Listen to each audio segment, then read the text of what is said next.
राज़े रोड़ी में वधंदड़ महांगाई सबब बेकरी ते कम कंदड़ मजदूर ऐं मालिक सख्त परेशान आहिनि। उन वायसा ॾिसूं था रोड़ी मां मेरान टीवी जे रिपोर्टर सैफुल्ला बलोच जी रिपोर्ट। जी नाज़रीन, असां हिन वक़्तु हिकु बेकरी ते मौजूदु आहियूं। बेकरी में छा छा तयारु थी वेंदो आहे, अचो त वधीक हितां जे मुलाज़िमनि सां ऐं मालिकनि सां ॻाल्हायूं त उन्हनि जो बेकरी जे हवाले सां छा चवणु आहे। बचत बस गुज़ारो थिए थो अल्हम्दुलिल्लाह। बाक़ी महांगाई इलाही थी वई आहे, इलाही खंडे कटनि भी इलाही फ़र्क़ु अची वियो आहे। छो जो पहिरियां मिलंदा 6000, हाणे मिले थो 9.5 कटो खंडे जो। इलाही अहिड़े हिसाब सां मैदे में भी इलाही फ़र्क़ु पइजी वियो आहे, इलाही महांगो थी वियो आहे त इलाही मार्जिन घटिजी विया, कमीशन घटिजी विया। मज़दूरनि जी मज़दूरी ॾाढी ॾुखी थी निकिरे हिन टाइम। बस पोइ मिड़ेई गुज़र सफ़र हले थो, अल्लाह जा एहसान आहिनि। बाक़ी महांगाई जे हिसाब सां ॾाढी तंगी आहे, बिल पूरनि जे हिसाब सां मार्केट में नथा पुॼी सघनि, घटि था पुॼी सघनि बिल।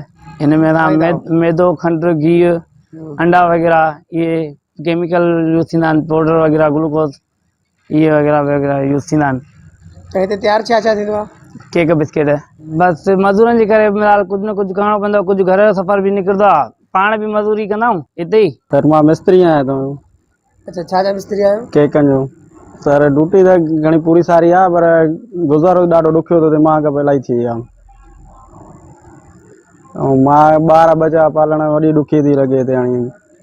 बसि भाऊ नंढे खां वठी थियो आहे जेको कंदा आया आहियूं, त बसि पर नंढे खां वठी ज़िम्मेदारी थी आहियूं। अबो बि नंढे हूंदे गुज़ारे तरी पोइ कोई हिते ई आहियूं। 1000 मिलंदी आहे ॾियाड़ी। 1000 पूरो गुज़ारो थींदो आहे?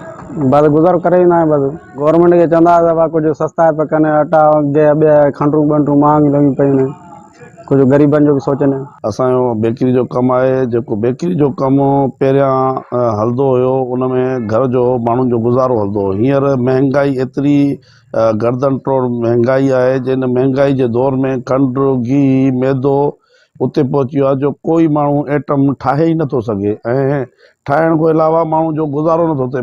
मज़दूर जेके आहिनि, मज़दूरनि जी मज़दूरी नथी निकिरे।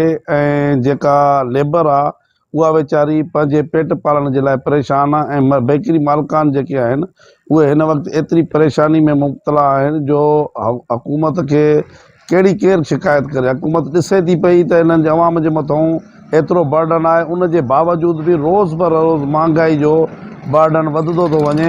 असां तमामु हुकूमत खे ऐं पंहिंजे इन सोशल मीडिया जे तवसुल सां दोस्तनि खे गुज़ारिश कंदासीं त महिरबानी करे अवाम जे लाइ कुझु सोचियो वञे।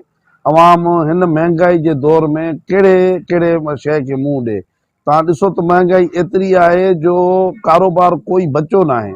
जंहिं माण्हू खां पुछो उहो नफ़्सियाती मरीज़ थी वियो आहे ऐं कारोबार मां बेज़ार थी वियो आहे। हर माण्हू पंहिंजे कारोबार मां बेज़ार आहे। हर माण्हू खे ॿिए जो कारोबार वणे थो, जो त उनजे अंदरि घुसियल न आहे। सो मां तव्हांजो शुक्रिया बि अदा कयां थो। महांगाई इंतिहाई जेको आहे सो सख़्तु आहे। इन महांगाई ते कंट्रोल कयो वञे, अवाम ते रहम कयो वञे ऐं अवाम खे एतिरो जेको आहे सो उन्हनि जा रस्ता या एतिरो उन्हनि खे बदज़न न कयो वञे जो हू पंहिंजा बचा ऐं फांसियुनि ते ऐं ख़ुदकुशियुनि ते मजबूर थी वञनि। कैमरामैन समगतुल्ला सां गॾु सैफुल्ला बलोच, मेरान टीवी न्यूज़, रोहड़ी।